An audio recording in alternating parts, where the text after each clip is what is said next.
Hey, it's Mike from 424recording.com, and in today's Fall Song Challenge update, we're taking a look at Logic Pro X and Drummer. How do you use it, and how do you compose a song with it? Let's take a look. Hey mom, keep it down. Try to rock it in the basement with the crowd. Alright, so here's my project setting right here for Little Metal Boy, which is one of the videos, one of the songs that I'm doing that I played last week in last week's video. So basically, I got my drummer track here, bass, guitar, guitar double, vocal double, and then the solo at the end. And then up here I have the arrangement, which I've actually been finding pretty useful in Logic. You can add these little blocks that tell you what's up.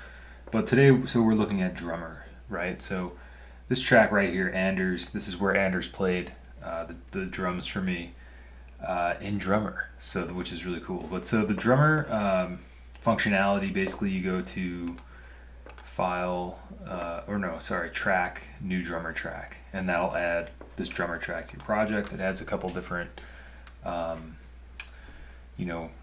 parts. I think it adds like one or two different performances from Anders or whoever you pick, and then you can change the parameters. So in order to figure out what drummer you want, basically this, when you open it, it's not going to show the drums. They changed this up a little bit. This is the latest version, I think 10.42, and it's 2018. So if you're watching this a year from now or something, this is a little bit older version. And I gotta say, it's gotten a lot better since its inception. I think in like 2015, like it used to not sound as good, and it's starting to sound a lot better. But anyway, so what you're going to want to do is just use this drawer function. I think that's what it's supposed to be. I think it's called library, and that'll bring up your different drummers and stuff. So I picked Anders because his style seemed to fit what I'm doing. But there's a ton of different drummers in here, and you can see their different types of, the song styles they play. Ian Britpop, that one's pretty fun. Drawing influences from psychedelic rock, modern pop. Ian plays grooving, intricate beats on a big arena kit. So they give you a little description, and there's a lot of drummers in here. You can see, and they all have different styles. You got your indie rock, garage rock, synth pop. Songwriter. It looks like they added some that I don't even have here. I should probably download those and see what they're all about. R&B, electronic, hip hop, and percussion. I don't know what that is either. I don't have those, but they're constantly adding new features to it, and I think it's getting better. So basically, you can pick your drummer there.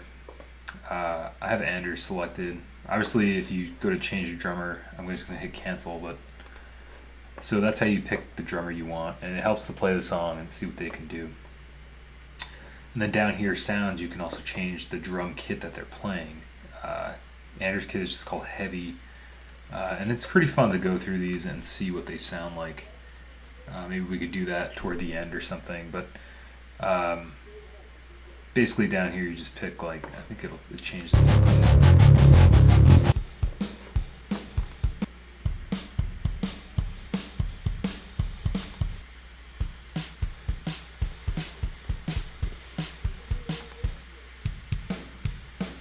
Yeah, so basically these just change out the sounds and things like that. It's pretty useful, and depending on what you want your song to sound like.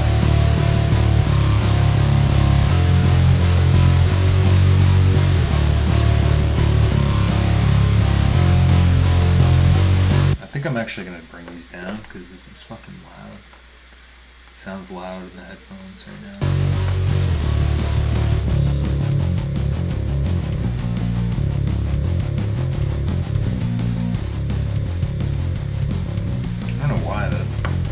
Sounds weird right now, but hopefully it comes across in the video. So anyway, drummer. Okay, so this is how I've been using him to compose. So I have this song.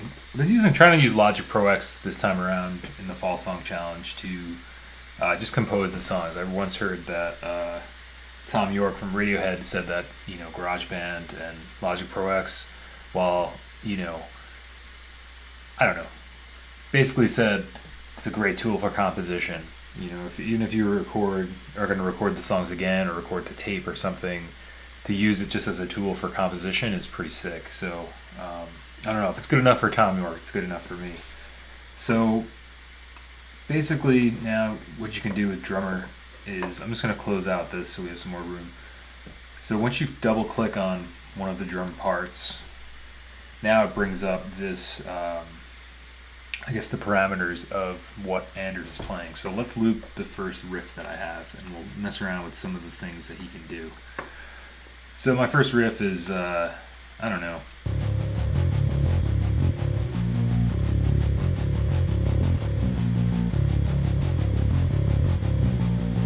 And the drum beat I have for him is, or the drum beat he has for me, rather.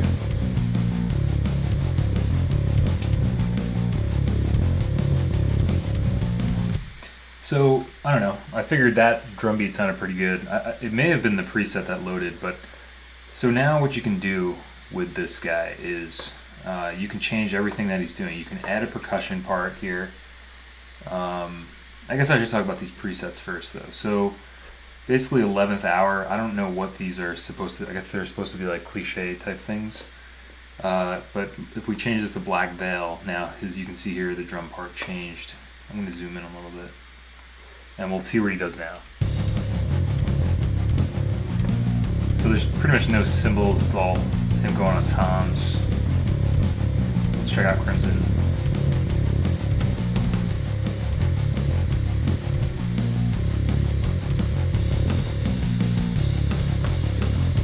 So I guess these are sort of like starting points, I guess you would say. That's pretty cool, like halftime. So let's mess around with that then. Shadows Cast. I'm assuming that should be Shadows with an apostrophe, but Shadows Cast. I don't know, we'll let it slide. So now with these parameters, you can see it has simple, loud, complex, and soft. So when you have it down here by soft, it's going to be between simple and complex and soft. And like here is kind of just playing a room shot. You go to complex, and that's like something no human would ever play at all. You go over to simple, it's between loud and soft and pretty simple. Go up to loud. Now he's like really, hitting those rim shots or whatever. And go right down back to the middle, combination of all. So you can use this to kind of figure out, well, what kind of sound do I want? Let's make him do something really ridiculous. Let's just the most loud and complex thing he'll play. Okay. So now what you can do is you can change up the kick and snare patterns. First, I guess you could add percussion.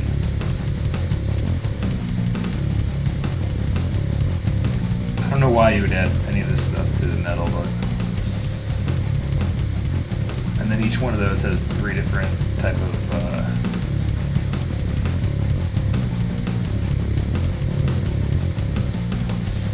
I guess it's like quarter, sort of eighths, and then like 16ths maybe.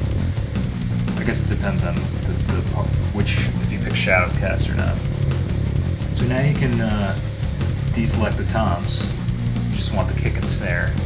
So you want the hi-hat, so you click on the hi-hat, and then you have these different parameters you can change.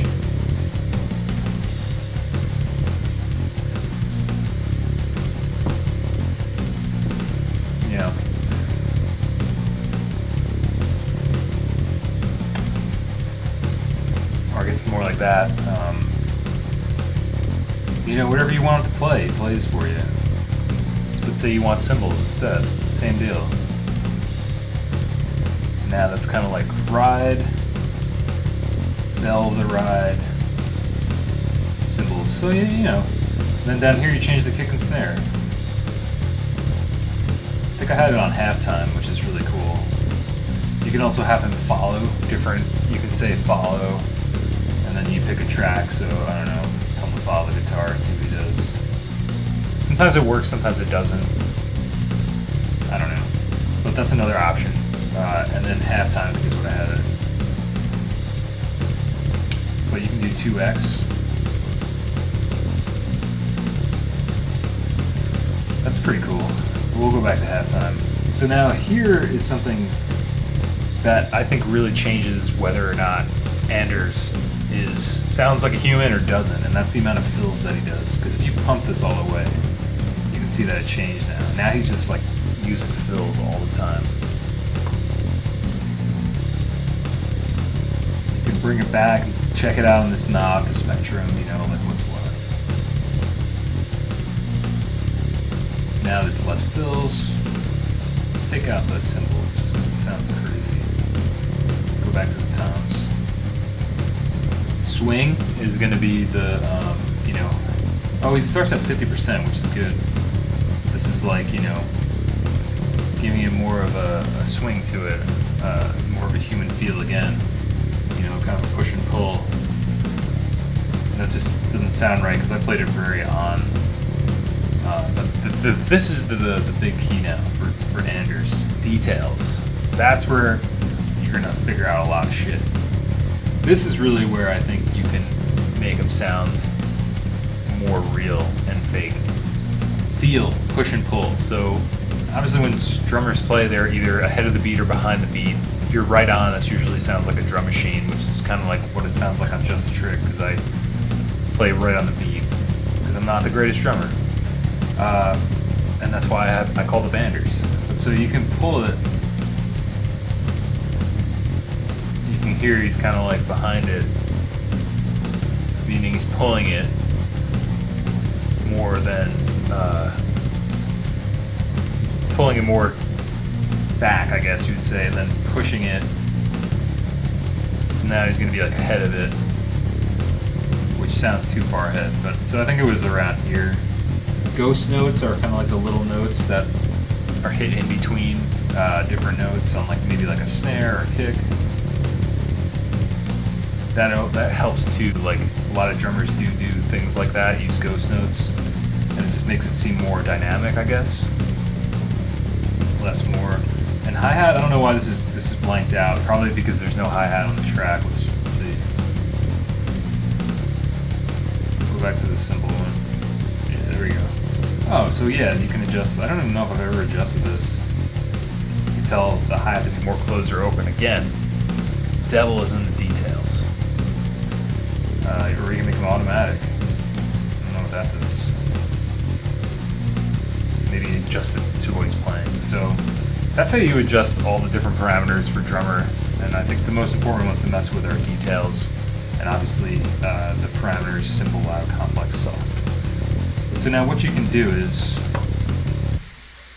my computer's freaking out as always. I gotta get a new computer, man. This is annoying. Anyway, so I'm gonna try to not wrap up, but pretty soon. But so that's the one way to do it, loop it. But so that's what I did basically. I just came up with riffs for these songs and then used Anders to, you know, come up with the verses and choruses and stuff like that. It came out really, I think I'm really happy with how it came out. My idea for this was to compose it in Logic and then move it over to, and then like, you know, record on the 4-track. So that's kind of why I want to do it. That's why I kept my song really simple. I really only have, I guess, 4 tracks, 5 tracks with the drummer track. Oh no, wait, 1, 2, 3, 4, 5. Yeah, there's only drums, bass, guitar, vocal, and solo. And that's probably pretty much how I would do it. Would be record the drums in like a submix, like on here. I may bounce those out. I may do some real drums. I don't know. I may have Jay do them. I don't know. We'll see what happens if there's time. But anyway, so that's how you adjust Anders. If you want to draw, if you want to draw more parts in, you got to go up to the pencil tool.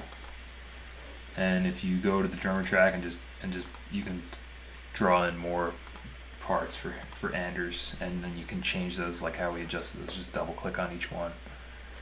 But we're gonna go back to the pointer, get rid of those. But yeah, so that's a really cool thing. So let's take a look at the chorus. That's how you mess around with it. But now what you can do is, you know, once you have the pencil, you can draw in new parts, or you can chop up existing parts. You can copy drummer patterns. It's really cool. And yeah, let's take a look at the chorus really quick, and hear that and the difference, you know. It's just a different. See, for this one I used 11th hour cymbals, up the fills a little bit halftime, and then for the verses I used 11th hour again, and just change it up from hi-hat, a little bit different fills and patterns and things like that. So, but it's a very useful tool. I hope that gives you a little bit of a crash course on how to use it, how I'm using it. And the other thing that's really cool, which I didn't mention, but is that you can, with this, you can drag these down to, say you don't like what Anders is playing, but you kind of like it. You can do, I think I want to say new audio track. New audio track. I don't know why I have this accent today. I think because I'm just woke up. But anyway, so you can copy these down to an audio track, and then look, it turns it into MIDI. So then you can go into here and see everything he's playing. It's all, has the velocity of each one. You can change them up however you want. You can move shit around. And then, I believe you can just drag this right back up to here. Okay, well you can't make it, I don't know if you can make it back into a drummer track after you do that, but basically it's just another way, more functionality to your drummer tracks by changing however you want them to play. But that's basically how it works. It shows you how the velocities, and it's just I guess it's an algorithm. I heard that these are real drummers playing real kits, and then they, however they program them. And like I said, they've gotten a lot better. They used to not sound nearly as real, and I think they're starting to sound more and more real. I don't know. It's just another tool in your kit, whether you like drum replacement or not. If you can compose a song and map it out within like 5 minutes using drummer, like, why wouldn't you do that, right? So anyway, I hope that gives you a little bit of a crash course. One other thing I wanted to mention about it is that, and then you can still use drummer. You can add, plugins to the track if you want. I think I have a compressor on here. That's pretty much it. Yeah, I guess I'm got some other plugins going on. I'll have to talk about my mix in another video, but I really wanted to just talk about drummer composition with him, and or them rather, and how it works and what you can do with it. And it's pretty cool. You can really change it out. You can go really deep. This is kind of scratching the surface. One other thing that's really cool, which I've kind of forgot how to do, but you can actually make it so that if you want to get really deep into the mix, and this may be good for people who want to practice drum mixing and mastering, and also if you're looking for a course on recording drums, you can check out my recorddrums.com, and I have a course there that's all about recording real drums. But anyway, so basically with drummer you can also not just have it be this one stereo track or mono track, if you turn this to mono, but you can break it down to, I think 8 mics, like there's like room mics, basically how you would mic a kit in stereo. There's like stereo overheads, kick snare, room mics. I don't really remember how to do it at this moment. I'll have to do another video on that. Basically what you can do is, which I don't think I'm even going to bother doing if I use Anders, because I think it sounds fun, and I want to get this done. Fall Song Challenge, baby, 2018. What you can do is break down the drummer track into those different types of room mics, and then you can mix them all individually to taste, which is a really, really cool function and like a really good way to practice mixing drums. So something to look into if you want to learn how to mix some drums, or just have some tracks to mix and some drums to do. It's a really cool thing. I think it's awesome.